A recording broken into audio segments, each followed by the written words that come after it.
Sir, ಈಗ ವಿದ್ಯಾರ್ಥಿಗಳು ಆಸಕ್ತಿ ಕೋರ್ಸನ್ನು ಆಯ್ಕೆ ಮಾಡ್ಕೊಳ್ಬೇಕಾ ಅಥವಾ ಮಾರುಕಟ್ಟೆಯ ಬೇಡಿಕೆಯ ಕೋರ್ಸ್ ವಿಚಾರವಾಗಿ ಆಯ್ಕೆ ಮಾಡ್ಕೊಳ್ಬೇಕಾ ಅಥವಾ ಹಿಂದಿನ ಈ ಕಟ್ ಆಫ್ ಅನ್ನುವಂಥದ್ದು ಎಷ್ಟು ಮುಖ್ಯ ಆಗಿರುತ್ತೆ ಅದನ್ನು ನೋಡೋದ್ರಲ್ಲಿ ಅಂತ ಒಂದು. ಸೊ ಮಾರ್ಕೆಟ್ ನಾನು ಹೇಳಿದಲ್ಲ, ಮಾರ್ಕೆಟ್ ಏನು ಹೇಳುತ್ತೆ? ಹ್ಮ್. ಉದ್ಯೋಗ ಕೊಡುತ್ತೆ. ವಿಷಯ ಏನು ಕೊಡುತ್ತೆ? ವಿಷಯನೂ ಮಾರ್ಕೆಟು ಭಾಳ ಹತ್ತಿರ ಸಂಬಂಧ ಇದೆ. ಅಂದರೆ ಒಂದು AI ಕೋರ್ಸ್, ಒಂದು ಕಂಪ್ಯೂಟರ್ ಸೈನ್ಸ್ ತಗೊಂಡಾಗ ಅವನಿಗೆ 4 ವರ್ಷದಲ್ಲಿ ಉದ್ಯೋಗ, ಅವನಿಗೆ 50 ಲಕ್ಷ ಲಕ್ಷ ಪಡೆಯೋರು ಇದ್ದಾರೆ ವಿದ್ಯಾರ್ಥಿಗಳು. ಎಸ್. 50 ಲಕ್ಷ ಇದು ಸ್ಯಾಲರಿ, ವೇತನ ಭಾಳ ಸುಲಭವಾಗಿ ಸಿಗುತ್ತೆ ಕಂಪ್ಯೂಟರ್ ಸೈನ್ಸ್ಗೆ. ನೀವು ಮೆಡಿಕಲ್ ಓದ್ಬಿಡ್ತೀನಿ ಅಂತ ಹೇಳಿದಾಗ ಮೆಡಿಕಲ್ನಲ್ಲಿ ಎಷ್ಟು ಸಮಯ ತಗೊಳುತ್ತೆ? 5 ವರ್ಷ, 1.5 ಇಯರ್ಸು. ಆಮೇಲೆ MD ಮಾಡಬೇಕು, ಪೋಸ್ಟ್ ಗ್ರ್ಯಾಜುಯೇಟ್ ಮಾಡಬೇಕು, ಅದು ಭಾಳ ಕಷ್ಟ. ಅದಾದಮೇಲೆ ನಾವು ಸ್ಟೆಬಿಲೈಸ್ ಆಗೋ ಹೊತ್ತಿಗೆ 35 ವರ್ಷ ಆಗುತ್ತೆ. ಇಂಜಿನಿಯರಿಂಗ್ ಸ್ಟೆಬಿಲೈಸ್ ಆಗಬೇಕಂದ್ರೆ 22ನೇ ವರ್ಷ. BSc ಕಂಪ್ಯೂಟರ್ ಸೈನ್ಸ್ BCA ಅಂದರೆ 21 ವರ್ಷ. ಡಿಪ್ಲೊಮಾ ಅಂದರೆ ಡಿಪ್ಲೊಮಾ ಕಂಪ್ಯೂಟರ್ ಸೈನ್ಸ್ ಅಂದರೆ 18, 10 + 3 18 ವರ್ಷಕ್ಕೆ. ನಮ್ಮ ಮನಸ್ಥಿತಿ ಅಂದರೆ ಮನೆ ಪರಿಸ್ಥಿತಿ, ಉದ್ಯೋಗನೇ ಬೇಕು ಅಂತ ಹೇಳಿದಾಗ short term course, diploma course, BE course, BSc course. ನನಗೆ ಮನೆ ಕಡೆ ಪರಿಸ್ಥಿತಿ ಚೆನ್ನಾಗಿದ್ದರೆ ಓಕೆ, ಮೆಡಿಕಲ್ನಲ್ಲಿ ಆಸಕ್ತಿ ಇದ್ದರೆ, ಮೆರಿಟ್ ಇದ್ದರೆ ಆ ಸೀಟು ತಗೊಳ್ಳಿ. ಬಟ್ ಆಸಕ್ತಿ ಇಲ್ಲ, ಪರಿಸ್ಥಿತಿ, your economic condition is bad, then you have to earn a lot. If you want to earn a lot immediately, computer science, artificial intelligence. But if you want to study more and more, then you have to do your BE, ME, PhD ನಂತರ ಮಾಡ್ಕೊಂಡಿದ್ದು. ನಾನು ಯಾವಾಗಲೂ ಮಕ್ಕಳಿಗೆ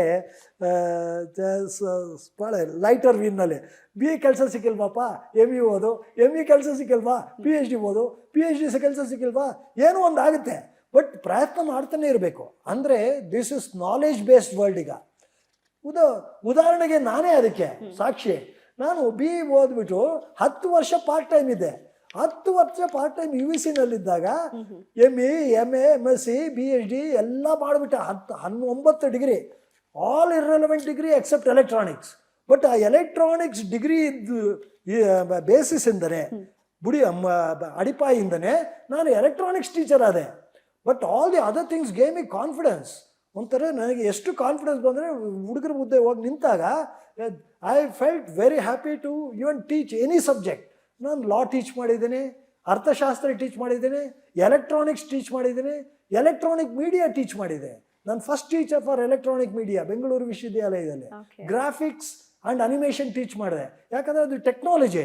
ಅವ್ರಿಗೆ graphics ಬಂದಾಗ electronic media, graphic and animation teach ಮಾಡಿದೆ. ಅಂದರೆ ನಾನು ಯಾಕೆ ಇದನ್ನು ಹೇಳ್ತಾ ಇದ್ದೆ ಅಂದರೆ, ನೀನು ಯಾವುದೇ ಸಬ್ಜೆಕ್ಟ್ ಓದಿ, ಏನು ಬೇಕಾಗಿದೆ, ನಮ್ಮ ಗುರಿ ಏನು? ಉದ್ಯೋಗನ, ಇಮಿಡಿಯೇಟ್ ಉದ್ಯೋಗನ, ಮನೆ ಪರಿಸ್ಥಿತಿ ಭಾಳ ಇದಾಗಿದೆ, ನೀನು you have to be earning member, then you take subjects according to that. You are a rank holder, a merit holder, ನಿಮಗೆ ಸಿಕ್ಕುತ್ತೆ ಕಂಪ್ಯೂಟರ್ ಸೈನ್ಸ್, ಉದ್ಯೋಗ ಸಿಕ್ಕುತ್ತೆ, ಸರಿ ಹೋಗುತ್ತೆ. You are not a rank holder, still you have to take computer science. Even if you are lower college, you take a computer science course.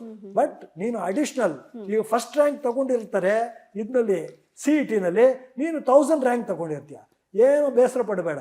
1000 rank ತಗೊಂಡ್ರು ಒಂದು ಕಡಿಮೆ ಇರೋ ಕಾಲೇಜ್ನಲ್ಲಿ ಕಂಪ್ಯೂಟರ್ ಸೈನ್ಸ್ ಸಿಕ್ಕಿದ್ರೆ ನಿನಗೆ, plus additional courses, skill based courses ಓದ್ಬಿಟ್ರೆ, you will be better than the person who is not studying properly in the first college, best college.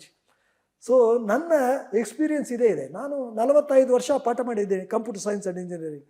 I have always seen the best student is not from first rank.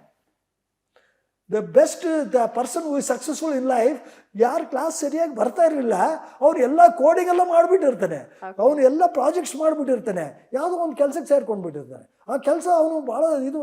ನನಗೆ ಒಂದು PhD student ಬಂದಿದ್ದ. PhD ಸ್ಟೂಡೆಂಟಿಗೆ ಏನು ಹೇಳಿದೆ ಅಂದರೆ, ಅವನು English ಆಂಗ್ಲ ಭಾಷೆ ಸರಿಯಾಗಿ ಮಾತಾಡ್ತಾ ಇರಲಿಲ್ಲ. ನೋಡಪ್ಪ, ನೀ PhD ಮಾಡ್ತಾ ಇದೆಯಾ, ನಿನಗೆ ಆಂಗ್ಲ ಭಾಷೆ ಬರಬೇಕು.